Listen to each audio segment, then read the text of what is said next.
Pak më herët Prençi u ndale pak tek propozimi që ka bërë kongresmeni amerikan, republikan, krahu i Donald Trump, Joe Wilson, një projekt ligj, pra një amendament, i cili propozon që të nisë një hetim për qeverinë shqiptare për lehtësimin e trafikut të drogës dhe për represionin politik.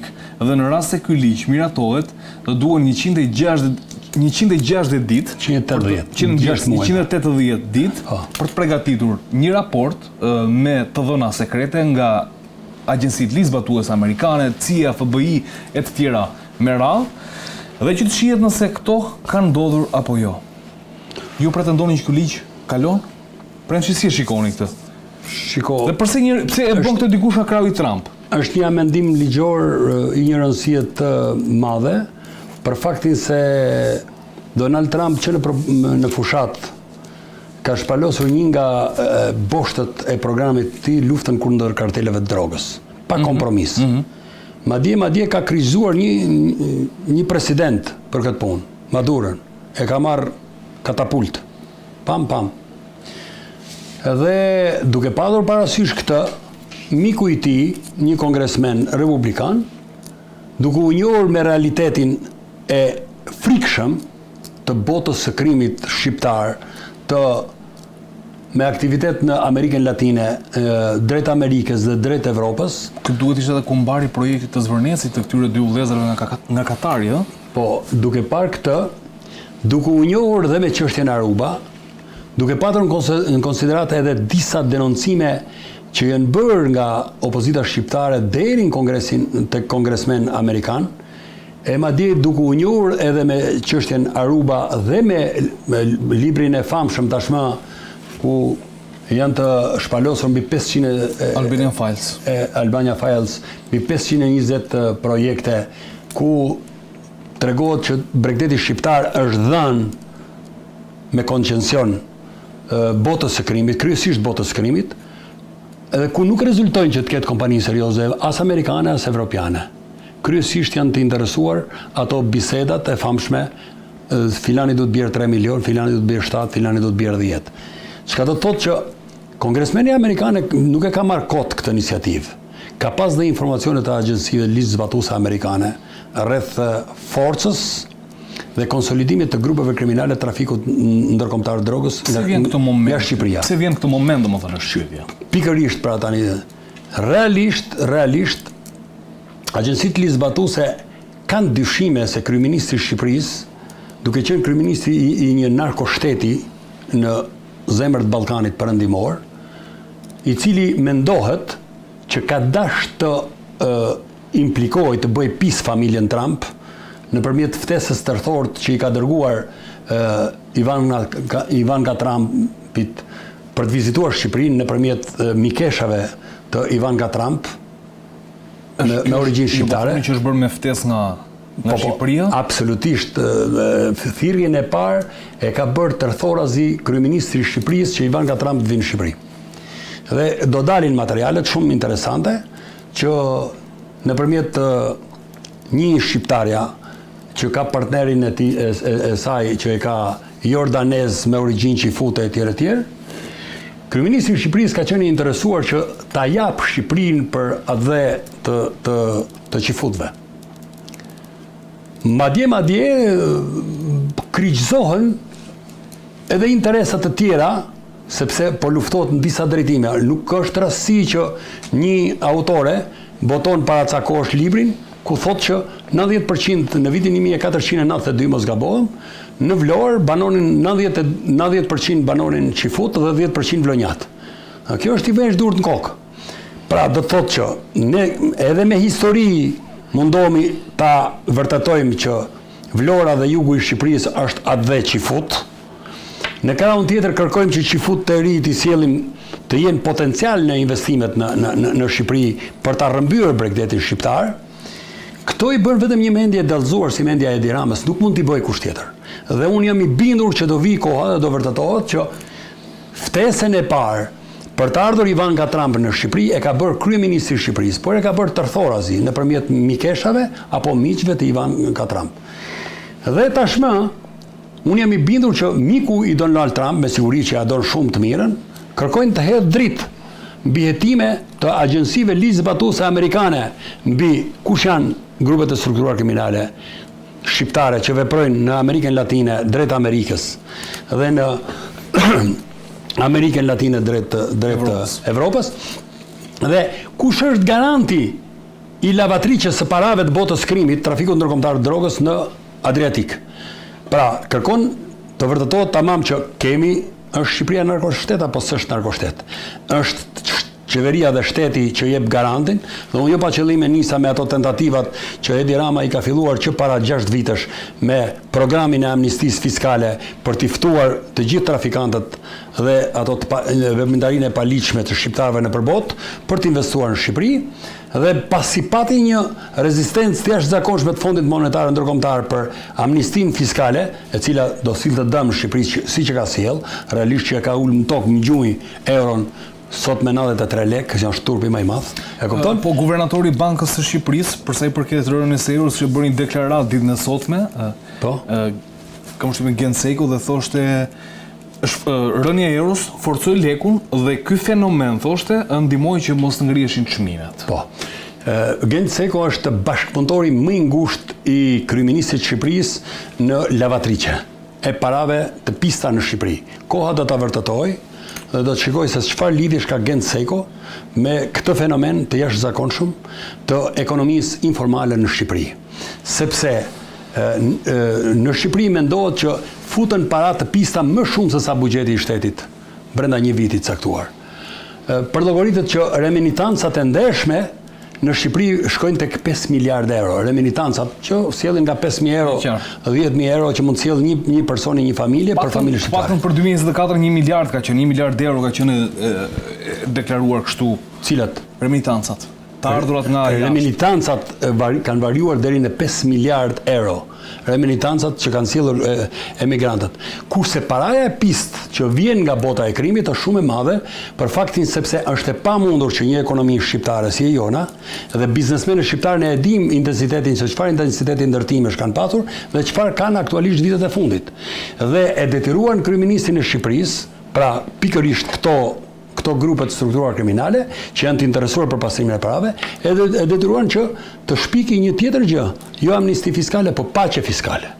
Dhe nëpërmjet paqes fiskale i ka hapur dyert, i ka shpërthyer dyert e dritare për të ardhur paraja e pisë në Shqipëri. Dhe këtë tani unë uroj që kongresmeni amerikan ta konkretizoj me sukses me miratimin e ligjit në Kongres për hetimin e grupeve të strukturuar kriminale trafikut ndërkombëtar të drogës dhe lidhjet me qeverinë shqiptare dhe pastrimin e produkteve në territorin e Shqipërisë. Nëse kjo do të provohet, atëherë do ta shikojmë se ku kemi notuar dhe pse ekonomia shqiptare ka ardhur brenda 5 viteve të fundit me 2 fishim të çmimeve dhe me një dobësi të fuqisë blerëse që njerëzit habiten se si u hikin parat nga xhepi. Faleminderit Prençi. E pret miratimin e këtij ligji, Karanxha? E shikon si një gjë që mund të ndodhë? Tani duke u nisur nga të gjithë rrethanat që nga problematika e dalë, besoj se ky ligj ka qenë i domosdoshëm. Pasi siç e thash edhe në fillim, familja Trump në mënyrë të padrejtë ka marrë një kosto përsipër nga kjo ngjarje. Dhe ata janë të detyruar që të zbëjnë transparencën e plot të ngjarjes se si ka ndodhur, sepse kjo ka lidhje, domethënë është diçka e gjerë. Por informacioni që ka pas kongresmeni, sepse kongresmenët amerikanë kanë bërë dhe deklarata tjera. Është deklarata e kongresmenit tjetër për shkatrimin e sistemit gjyqësor në Shqipëri. Janë 200.000 dosje, shkatrimin, kapjen e pushtetit gjyqësor, pra mos mbarimin e gjyqjeve. Dhe këto janë ngritur nga kongresmen amerikanë, të cilët janë të vërtetë dhe janë ata miq që duan të mirën e Shqipërisë. Por kjo ka një specifik të veçantë, sepse thotë të hetohet lidhja e zyrtarëve të lartë të qeverisë me drogën. Kjo është një diçka që nuk ka nuk ka ndodhur më parë në rang të kaq lartë. Pra domethënë ndihmën që ka dhënë qeveria në trafikun e drogës. Tani kush janë këta zyrtarë të lartë? Kush janë këta zyrtarë të lartë të cilët pas kanë ndihmuar dhe pas kanë ndikuar në trafikun e drogës dhe në të ardhurat e saj dhe në investimet e tyre në Shqipëri. Prandaj kjo mendoj që Kongresi Amerikan do ta miratoj këtë ligj dhe brenda afatit të arsyeshëm organet ligjzbatuese, sepse ne e dim që DEA këtu ka aplikuar më parë, ka qenë një numër telefoni që zyrtar të lartë të DEA-s që përfaqësojnë për zonën e Ballkanit, telefononi thonë. Që telefononi dhe jemi informacion. Pra ata e kanë informacionin thuajse gati. Formalizimi i tyre nëpërmjet ligjit të Kongresit, do marri formë ligjore. Mendoj që ky ligj do kalojë dhe do bëhen verifikimet përkatëse. Shumë mirë që çështja të zbardhet, pra çdo kush të marr atë që meriton dhe thash edhe një herë, balta që është hetur mbi familjen Trump, mendoj se sqarohet një herë e mirë.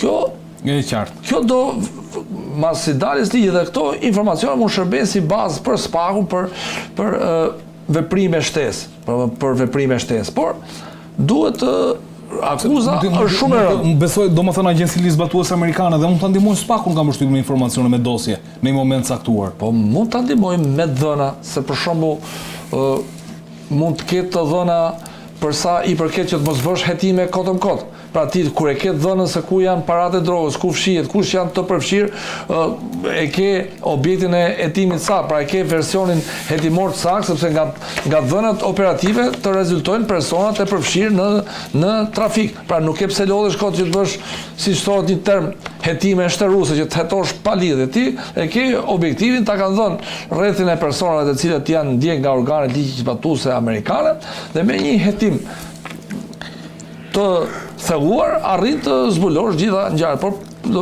Po ta shpërsh re në pikën në seksionin 7B të kësaj deklarate, thotë dhe represionin politik të qeverisë. Pra, përveç se kemi domethënë që hetim në trafiku drogës, lehtësim në trafiku drogës, përveç se kemi shtypjen politike. Përveç se kemi ndihmë në trafikun e drogës, pra ti i simulon trafikun e drogës, por ke dhe represion politik. Me represion politik, këtu ndalojmë pak 2 minuta.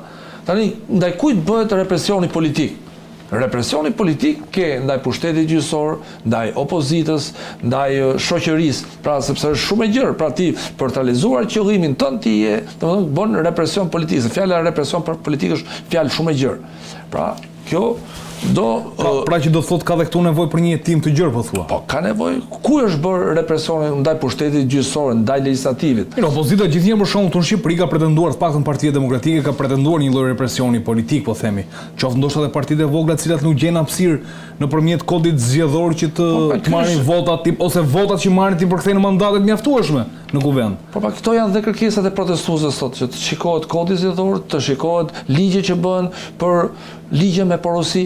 Pra ti bën ligjet me porosi, edhe ligji për marrim ligjin e fundit që u bë shkak dhe për protesta, ligji për ndërhyrjen në zonat e mbrojtjes është bërë nga një grup deputetësh. Pra domethënë ligji kryesor është bërë nga specialistët e Ministrisë së Mjedisit, një grup deputetësh një ditë bukur vendosën ndryshojnë ligjin. Pra këtu ka një, domethënë kjo është në pjesën e asaj. Si bëhen këto lobime, kemi parlamentin, kemi votat e kemi siguruar se ky është ai që zbulohet sot. Pra represioni politik në gjithë sektorët e jetës, duke përfshirë dhe 3 pushtetet: legjislativ, ekzekutiv dhe gjyqësor. E qartë. Mire, gjatë lutem, ne do të kemi edhe një video sot, një moment ndoshta delikat, ose jo, vlen ta komentojmë gjatë takimit në Ankara, që po zhvillohet në kuadër të NATO-s.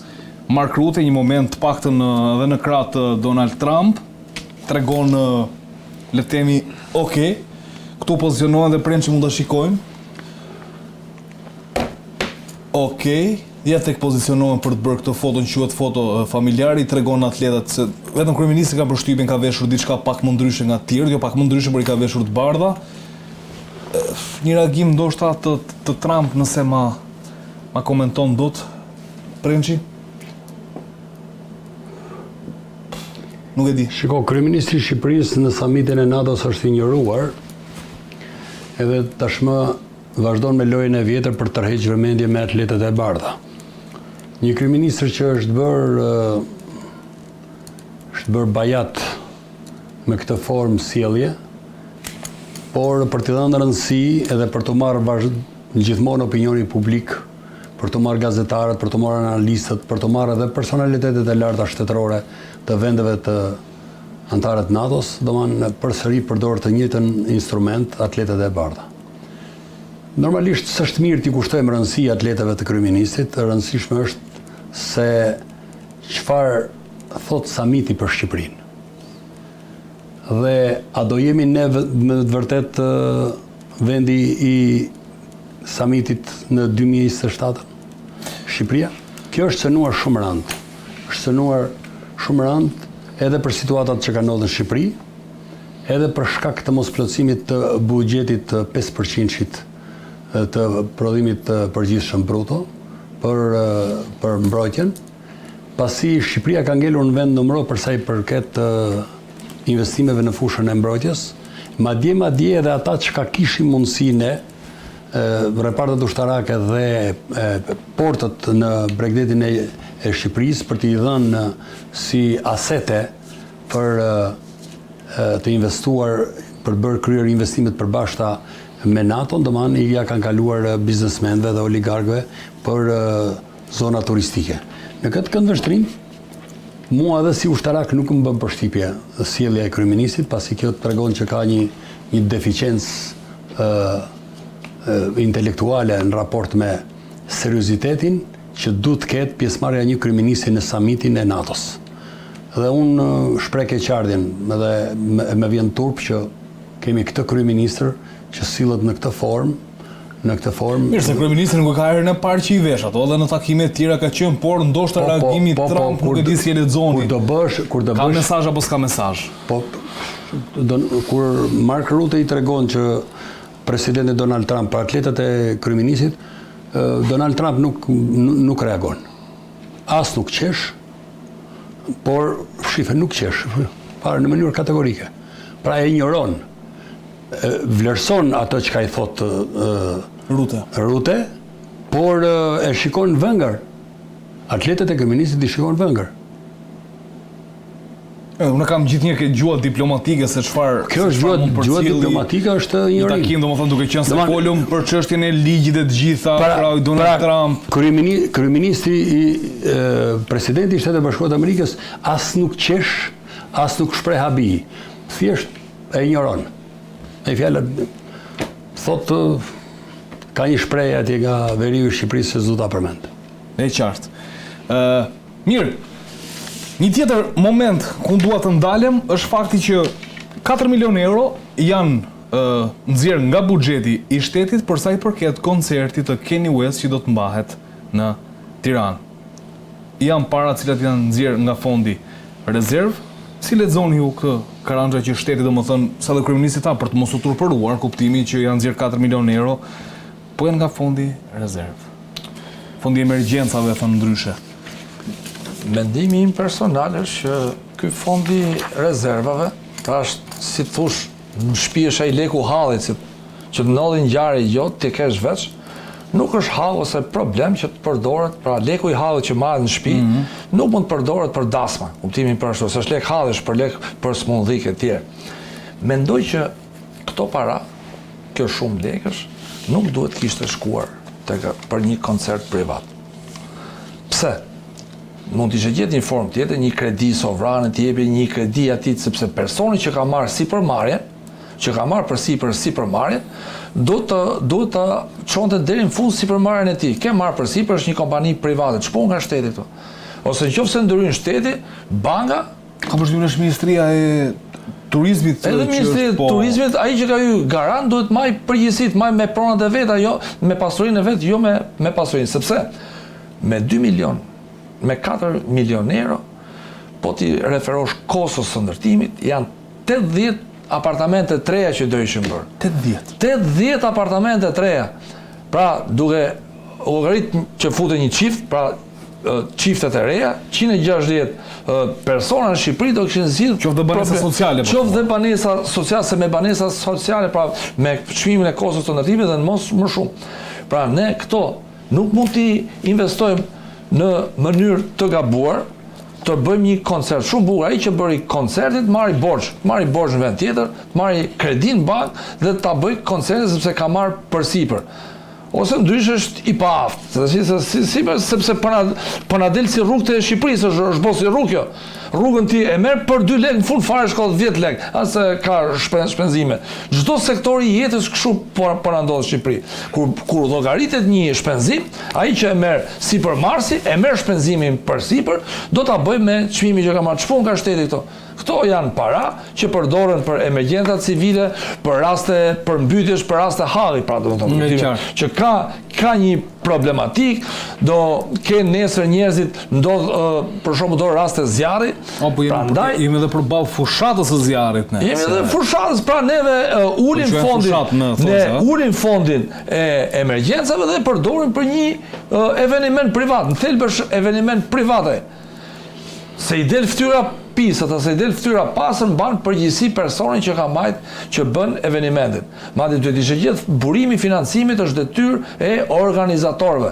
Nuk ka shteti t'japi garanci.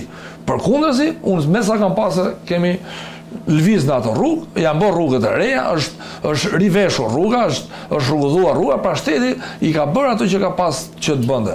Tani për sa i përket këtyre investimeve, për mua jo 4 milion euro, po më pak tishte duhet ruajt paratë e buxhetit shtetit, duhet ruajtur sepse ne jemi vend i varfër, kemi probleme tjera, pra nuk është problemi popullit shqiptar se erdhi një artist këndoi apo jo. Personi, organizatori, ai që ka bërë verifikimin e shpenzimeve, sepse nuk është një shumë e vogël. Janë 4 milion euro, se 4 ka aty, 2 aty, 2 anë dhe dalin që këtu shpërdorohet. Dhe për mendimin tim, personat që kanë urdhëruar lëvrimin e këtij foni mbajnë përgjegjësi penale. Pra ka vënë që SPAK-u të nisi hetimet.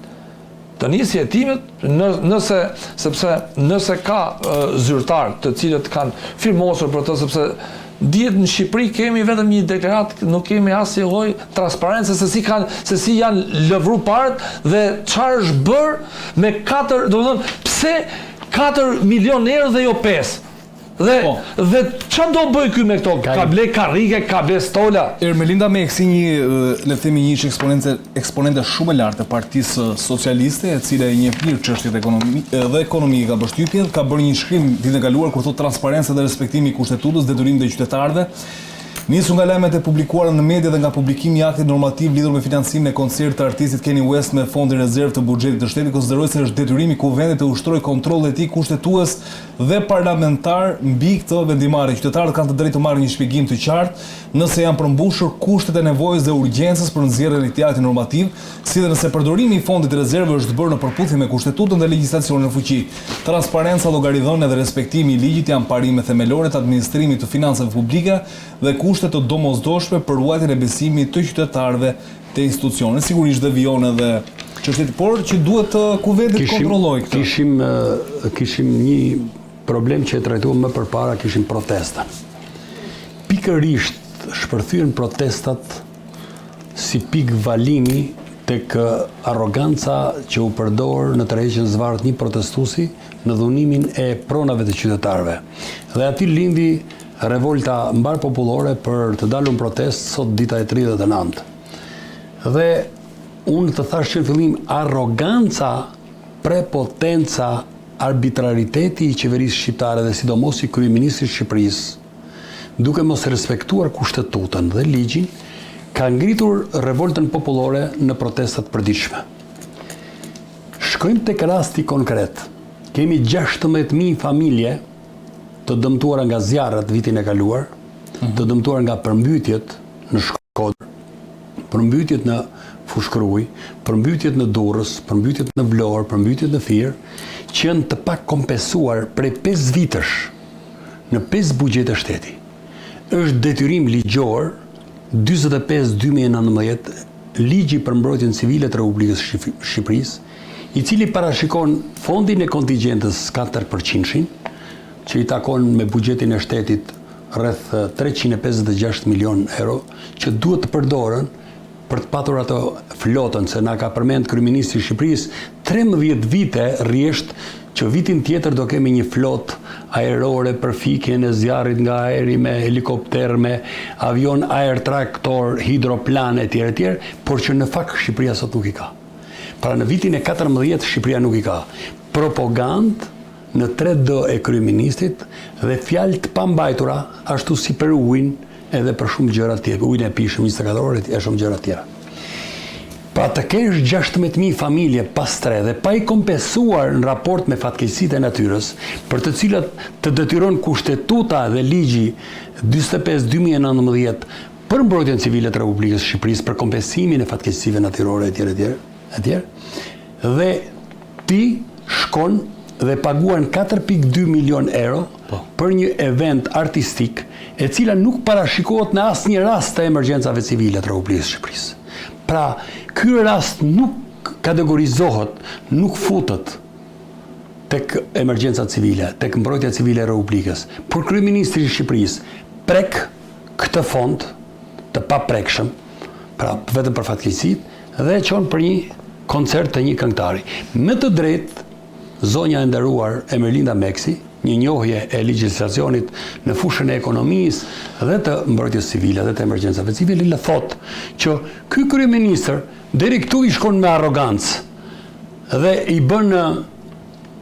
bën kashillek shqiptarëve. Thotë unë e marr fondin e emergjencës për përmbytjet tuaja dhe ja jap koncertit të Kanye West dhe nuk va jap ju për t'ju futur në shtëpi. Në shtëpitë e djegurat, përmbytura, të rëshitur nga dëbora e tjerë nga fatkeqësitë e ndryshme të natyrës. Pra, shiko çfarë arrogancë përdor kryeministri i Shqipërisë.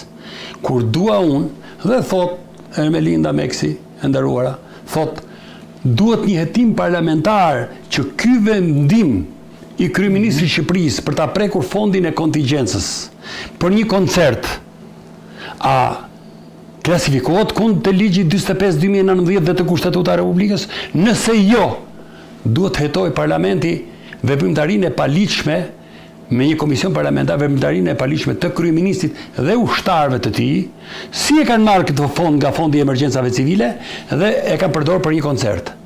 Pse nuk e morën këtë fond dhe të bëjnë një prit të një lumi që mos dal nga shtrati edhe të mos përmbys 100 familje apo 500 familje?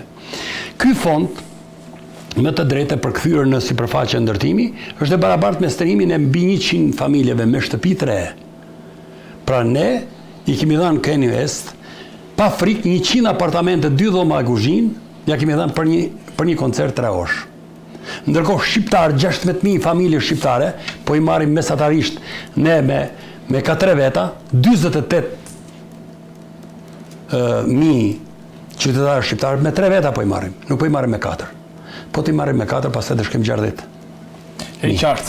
Pa si ka mundësi që kryeministër, domethënë kaq katil, kaq i zi i tjetë, që familjet shqiptare i lënë në fletçadra, pa banesa, duke jetuar në për kolibe, drasash e plasmasi. Megjithatë, duhet të ndoshta meqense i referohet edhe zonja Meksi ku vendi që një stacioni. Ky është bën një vlerësim edhe kulturën të historisë. Ky është stacion televiziv, edhe ndoshta nuk bëjmë mirë. Shqiptarët më parë kanë nevojë për minimumin jetik të familjeve shqiptare, pastaj për koncert. Dhe unë do thoja që protesta e qytetarëve në datën 11 nuk do të jetë në sheshin Skënderbej, do të jetë të stadiumi i ri, aty ku do të këndoj Kanye West. Dhe të shikojmë kush do të dëgjohet më shumë, zëri i Kanye West apo do të dëgjohet zëri i 200.000 shqiptarëve në protest për rreth stadiumit ku do të zhvillohet. Nëse shqiptarët ju ka ngel një pik gjaku, 200.000 apo 100.000 shqiptarë do të jenë atje përjashtë stadiumit e të shikojmë që do dëgjohet zëri shqiptarëve, Rama në burg, Berisha në burg, apo Rama jep e dorheqen, apo do dëgjohet Kanye West. Nëse shqiptarët do të bëjnë këtë, nëse shqiptarët do ta bëjnë këtë, atëherë shqiptarët e kanë fituar betejën me regjimin më të keq në historinë e Shqipërisë për 114 vitesh.